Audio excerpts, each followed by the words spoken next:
किसी को पता नहीं, ये उसको पता है, ये किसी दूसरे को पता नहीं। सत्य बात यह है कि सुनहु भरत भावी प्रबल, वशिष्ठ जी त्रिकालज्ञ ज्ञानी महापुरुष भगवान राम जिनके चरणों में मस्तक रखते हैं, वो गुरु वशिष्ठ जी।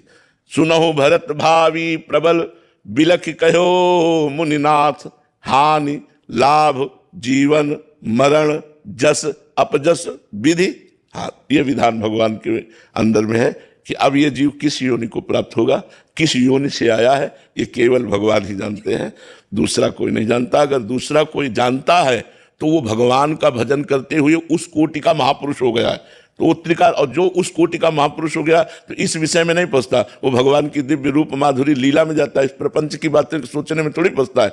हम अपने मन की बात जान करके तो दुखी होते हैं, और अगर हम सैकड़ों मनों की बात जान ले तो हम कितने परेशान। इसीलिए भगवान ने माया में एक शक्ति दी है, विस्मृति, वो भुलवाती रहती। जैसे थोड़ी देर याद करो, हम लोग गर्भ में थे माता के, श्वास लेने की भी जगह नहीं थी, नाभि के कनेक्शन से हमारे जीवन का पोषण हो रहा था और हम जिंदा थे।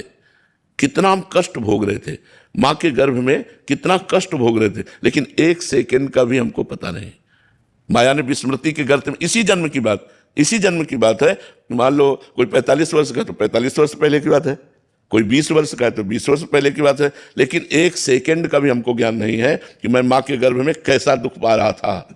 ये भगवान की माया में एक विस्मृति शक्ति है जो सब विस्मरण करा देती है। अब जैसे पूछा जाए 3 दिन पहले आपने दोपहर में क्या पाया था, तो आपको सोचना पड़ेगा, नहीं सिर्फ 3 दिन की बात में सोचना पड़ेगा, वो विस्मृति के गर्त में डालती रहती है।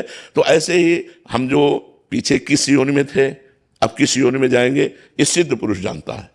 जो भगवान को प्राप्त होकर भगवान के समान हो गया है, वो ये जानता है कि पीछे मैं इस योनि में था। जैसे भरत जी सिद्ध महापुरुष थे, वो जानते थे कि मैं पहले राजा भरत था, हम हिरण से प्रेम किया तो हिरण बन गया, अब उससे मुक्त होकर के मैं ब्रह्म स्वरूप में स्थित हो गया हूं। तो ये सिद्ध पुरुष जानते हैं, साधारण पुरुष नहीं जानते हैं कि आत्मा कहाँ से आई है, किस योनि में प्राप्त होगी, ये किसी को पता नहीं।